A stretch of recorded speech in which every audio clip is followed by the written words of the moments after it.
안녕하세요. 오늘은 변증법이라는 개념, 이거 한번 깊이 파헤쳐볼까 합니다. 네, 반갑습니다. 이게 이름만 들으면 뭔가 좀 딱딱하고 막 철학적이고 복잡하게 느껴질 수 있는데요. 그렇죠. 용어 자체가 주는 무게감이 좀 있죠. 근데 사실 이게 우리 생각하는 방식, 뭐랄까 세상 돌아가는 방식하고도 연결된 아주 흥미로운 아이디어거든요. 맞습니다. 의외로 우리 주변에서 많이 볼 수 있는 논리예요. 혹시 뭐 어떤 문제 가지고 찬반 의견이 막 팽팽하게 맞서는 거 보신 적 있거나 아니면 누구랑 막 토론하다가 처음 내 생각하고 완전 다른 결론에 가본 적 있으세요? 그럼요. 그런 경험들 다들 한 번쯤은 있을 거예요. 그렇다면 여러분은 이미 이 변증법을 살짝 맛보신 걸 수도 있습니다. 네, 무의식적으로 경험하고 있는 거죠. 오늘 저희가 참고할 자료는 이 변증법의 역사를 쭉 따라가는 유튜브 영상인데요. 아, 네. 고대 그리스 그 소크라테스의 질문법부터 시작해서요. 근대 철학의 정말 큰 산맥이죠, 해겔. 이 해겔이 어떻게 이걸 혁신적으로 발전시켰는지 그 핵심을 딱 짚어주는 영상입니다. 네, 소크라테스에서 해겔까지 그 흐름을 보는 게 중요하죠. 자, 그럼 이 변증법이라는 도구가 도대체 뭐고? 우리가 세상을 좀 더 깊이 있게 이해하는데 어떻게 써먹을 수 있을지 한번 제대로 파헤쳐보죠. 좋습니다. 한번 시작해 볼까요? 네, 뭐 너무 어려운 용어에 막 얽매이지 마시고요. 그냥 핵심 아이디어 위주로 따라오시면 될 것 같아요. 네, 편하게 들어주세요. 우선 가장 좀 원초적인 형태라고 할까요? 소크라테스식 병법부터 시작해볼까요? 네, 흔히 문답법이라고 부르는 거죠. 맞아요. 이게 뭐랄까 엄청 집요하게 질문을 던지는 게임 같아요. 어떤 주장이 딱 나오면 계속 질문하고 또 반론하고. 그렇죠. 그러면서 그 주장에 혹시 허점은 없는지, 뭐 애매한 부분은 없는지 이런 걸 드러내는 거죠. 네, 그래서 결국에는 좀 더 명확한 신실, 거기에 다가가려는 시도인 거고요. 맞습니다. 예를 들어서 아주 간단하게 누가 바나나는 길다 이렇게 말했다고 쳐보죠. 네, 뭐 아주 상식적인 말처럼 들리죠. 그렇죠. 근데 이제 소크라테스식 접근은 여기서 딱 멈추는 게 아니잖아요. 절대 아니죠. 바로 질문이 들어갑니다. 잠깐만요. 그 길다는 게 정확히 무슨 뜻인가요? 기차도 긴데 바나나가 기차만큼 길다는 말인가요? 이렇게요. 아, 네. 바로 그렇게 파고드는군요. 네, 처음 주장이 너무 막연하다는 걸 탁 꼬집는 거죠. 그럼 상대방은 아마 아니 뭐 그 정도는 아니지만 그래도 과일 중에서는 긴 편이죠. 사과보다는 확실히 길잖아요. 뭐 이런 식으로 답변을 좀 수정하겠죠. 그럼 또 질문이 가나요? 그렇죠. 과일 중에서요. 그럼 수박은 어떤가요? 바나나가 수박보다 길다고 할 수 있어요? 너비나 높이는 수박이 훨씬 클 텐데요? 이런 식으로 계속 들어가는 거죠. 아하. 맞습니다. 이런 식으로 계속 질문하고 답하고 이걸 반복하면서 처음에 그 바나나는 길다는 주장이 점점 구체적으로 다듬어지는 거예요. 네. 그래서 나중에는 바나나는 다른 여러 과일과 비교했을 때 뭐 너비나 높이 대비 길이가 상대적으로 긴 편에 속하는 특징이 있다. 이런 식으로 훨씬 정교해지는 거죠. 훨씬 명확해지네요. 그렇죠. 여기서 중요한 포인트는 소크라테스식 변증법에서는요. 바나나라는 대상이나 길다는 속성 자체는 안 변한다고 보는 경향이 있어요. 아, 대상 자체는 고정되어 있다. 네, 이미 존재하는 어떤 진실이 있는데 그걸 대화를 통해서 명확하게 밝혀낸다. 여기에 초점이 맞춰져 있는 거죠. 아, 그러니까 답은 이미 정해져 있는데 질문을 통해서 그 답을 찾아가는 과정이군요. 마치 조각가가 돌덩이에서 불필요한 부분을 깎아내서 이미 그 안에 있는 형상을 드러내는 것처럼요. 그거 아주 좋은 비유인데요. 맞습니다. 개념의 의미를 명확하게 하고 또 논리적인 모순 같은 걸 제거해서 진짜 참된 알에 도달하려는 노력이죠. 네. 근데 이제 이 방식만으로는 설명하기 좀 어려운 세상의 모습도 많다는 거예요. 모든 게 항상 그렇게 딱 고정되어 있지는 않으니까요. 바로 그 지점. 거기서 이제 해겔이 등장하는 거군요. 이야, 시간을 한 2000년 정도 훌쩍 건너뛰네요. 네, 맞습니다. 해결이 이 변증법을 완전히 새로운 차원으로 끌어올립니다. 여기서부터 이야기가 정말 흥미진진해지죠. 네, 기대됩니다. 해결도 물론 소크라테스처럼 두 개의 대립하는 입장, 그러니까 정, thesis 이랑 반, antithesis. 이게 서로 부딪히고 상호작용한다는 기본 구조는 가져와요. 아, 기본 틀은 비슷하군요. 네, 그런데 해결한테 변증법은 단순히 개념을 명확하게 하는 도구가 아니었어요. 훨씬 더 큰 의미가 있었죠. 어떤 의미죠? 그는 이 과정을 통해서 뭔가 새로운 것, 더 높은 차원의 이해, 즉 합, synthesis라는 게 탄생한다고 봤어요. 아, 그 유명한 정반합이군요. 바로 그거죠. 그럼 아까 그 바나나 예시를 해결식으로 다시 한번 적용해 볼 수 있을까요? 어떻게 달라지나요? 네, 한번 해보죠. 재밌겠네요. 네. 정, 바나나는 길다. 이게 최초의 주장이죠. 네, 처음 나온 말. 반 안티테제. 아니다, 바나나는 길지 않다. 뭐 기차나 수박 같은 다른 것들과 비교하면서 반론이 나오는 거죠. 그렇죠. 반대 의견. 합, 진테제. 바로 이 두 개의 대립되는 주장이 막 갈등하고 부딪히면서 바나나는 과일이라는 범주 안에서 봤을 때 너비나 높이에 비해 상대적으로 긴 형태적 특징을 가진다는 종합적인 이해에 도달하게 된다는 거예요. 아, 중요한 건 이 합이라는 게 그냥 정이랑 반을 적당히 섞거나 타협한 게 아니라는 점이에요. 단순한 중간 지점이 아니다. 네, 두 입장이 가진 진리의 조각들을 다 포함하면서도 그걸 넘어서 더 높은 수준에서 통합된 새로운 인식, 새로운 이해가 된다는 거죠. 와, 이건 그냥 개념을 명확하게 하는 걸 넘어서 대립을 통해서 뭔가 새로운 이해가 만들어진다, 생성된다 이런 느낌인데요? 정확합니다. 바로 그거예요. 소크라테스와 해결의 결정적인 차이가 바로 거기에 있는 겁니다. 그렇군요. 해결 변증법의 핵심적인 혁신, 가장 중요한 건 바로 이 변화, 그리고 생성이라는 개념이에요. 변화와 생성. 네, 소크라테스한테 바나나는 그냥 분석 대상일 뿐 변하지 않았잖아요. 네, 고정된 대상이었죠. 근데 해겔한테는 세상 모든 것이 끊임없이 움직이고 서로 영향을 주고받으면서 변화하는 과정 속에 놓여 있는 거예요. 모든 것이 변화한다. 네, 그리고 더 나아가서 해겔은 이 변증법적인 움직임이 단순히 우리 머릿속 생각에서만 일어나는 게 아니라고 봤어요. 생각만 그런 게 아니고요. 네. 실제 역사 속에서, 우리 사회 속에서, 심지어 자연 현상 속에서도 실제로 벌어진다고 본 거죠. 그래서 사물이란 무엇인가, 뭐 진료냐 형상이냐 이런 문제, 또 자유란 무엇인가, 이게 바로 그 유명한 주인과 노예 문제인데, 이런 근본적인 문제들을 전부 이 변증법적 툴로 분석하려고 시도했던 겁니다. 와, 스케일이 엄청 커지네요. 단순히 바나나가 길다 수준이 아니라. 그렇죠. 해결에게 정과 반은 그냥 딱 고정된 두 팀이 아니에요.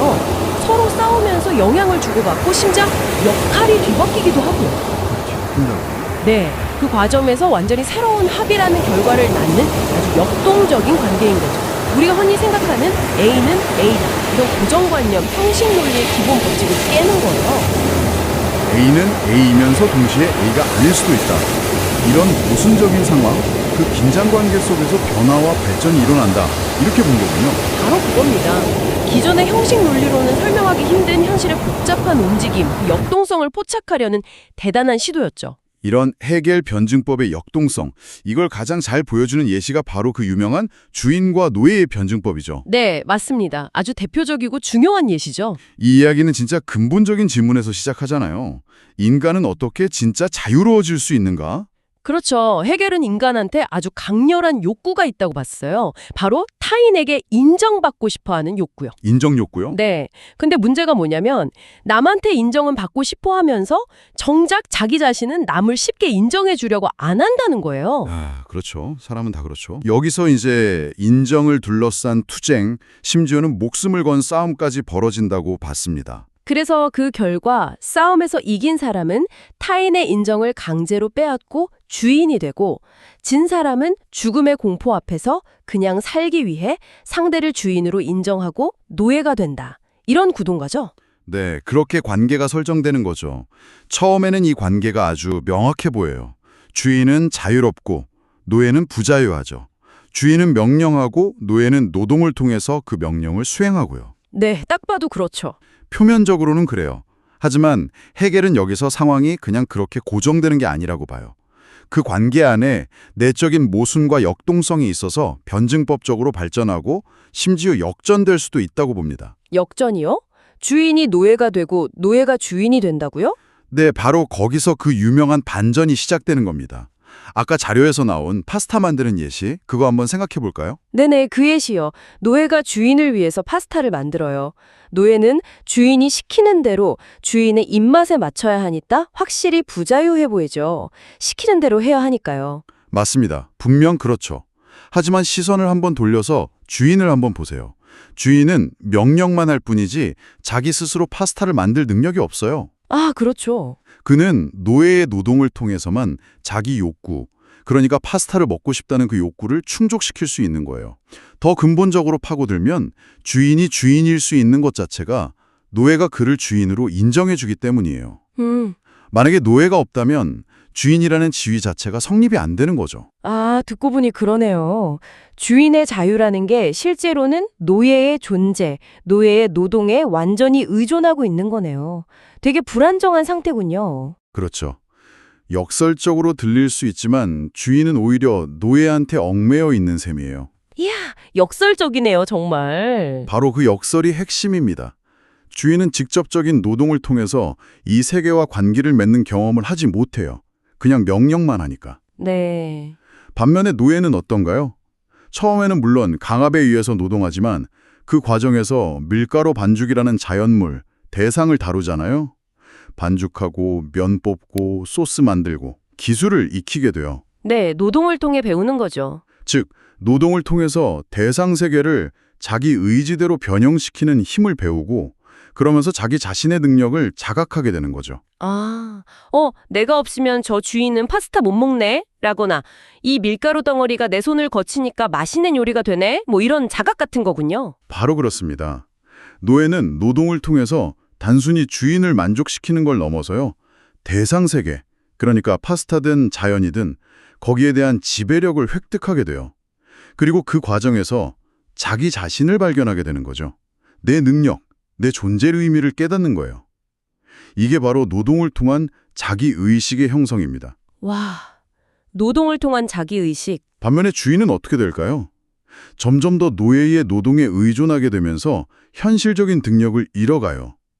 결국 노예 없이는 살아갈 수 없는 존재가 되어가는 거죠. 와, 그러니까 진짜로 처음에 그 주인의 자유, 그리고 노예의 부자유, 이 관계가 완전히 뒤집힐 수 있는 거네요. 그렇죠. 노예가 노동을 통해서 현실을 바꾸는 주체적인 힘을 얻으면서 정신적으로는 오히려 주인이 되고 주인은 노예에 의존하면서 실질적으로는 노예 상태가 될 수 있다. 이야, 이게 바로 해겔이 말한 관계의 역동성, 그 변증법적 발전이군요. 정확히 보셨습니다.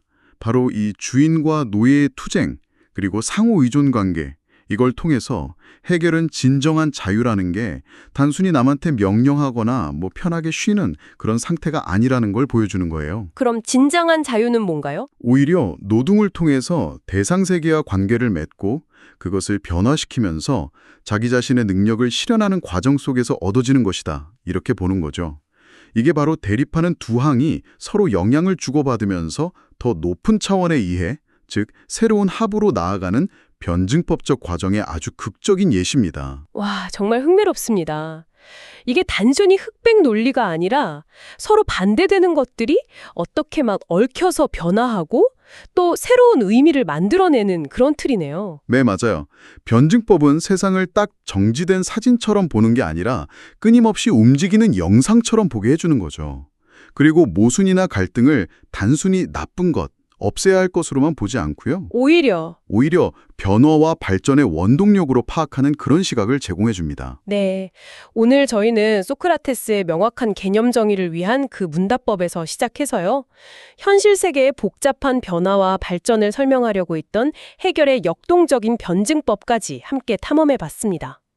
와, 진짜 찬반 토론에서 시작된 아이디어가 세상을 이해하는 거대한 틀로 확장된 셈이네요. 그렇습니다. 긴 여정이었죠. 앞으로 여러분께서 일상생활에서든 아니면 사회 현상을 보면서든 서로 막 대립하는 것처럼 보이는 두 가지 입장이나 상황을 딱 마주쳤을 때요. 네. 오늘 저희가 나눈 이 변증법적 관점을 한번 적용해 보시면 어떨까 싶어요. 아주 좋은 제안입니다. 소크라테스처럼 이게 진짜 의미하는 게 뭐지? 하고 질문을 던져볼 수도 있고요. 네. 아니면 해겔처럼 이 둘의 관계가 그냥 이대로 고정된 게 아니라 어떻게 변화하고 발전해 갈 수 있을까 하고 그 역동성을 한번 상상해 보는 거죠. 맞아요. 그냥 단순한 대립구도 너머에 뭔가 숨겨진 연결고리나 발전 가능성 이런 걸 발견할 수도 있을 것 같아요. 충분히 가능하죠. 마지막으로요. 오늘 저희가 살펴본 자료에서도 잠깐 언급됐지만 해겔은 이런 변증법적 과정이 계속되면서 인류의 정신이 궁극적으로 절대정신, absolute spirit이라는 상태에 도달한다고 봤다고 하는데요. 아, 네. 그 절대정신 개념. 해결 철학의 정점이죠. 이게 뭔가요? 좀 어렵네요. 네, 간단히 말하면요.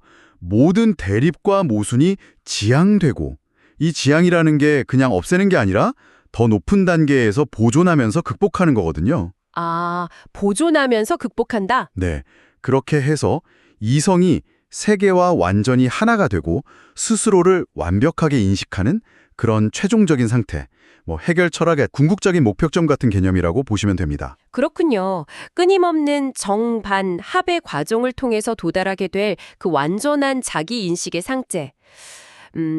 우리 각자의 삶이나 우리가 속한 이 복잡한 세계 속에서 그 절대정신이라는 이상이 과연 어떤 모습으로 실현될 수 있을지, 아니면 그걸 향해 나아간다는 게 어떤 의미일지 네, 한 번쯤 고민해보는 것도 깊은 여운을 남길 것 같습니다. 네, 충분히 생각해 볼 만한 질문이죠. 오늘 탐구는 여기서 마무리하도록 하죠. 다음 시간에 또 흥미로운 주제로 뵙겠습니다. 네, 수고하셨습니다.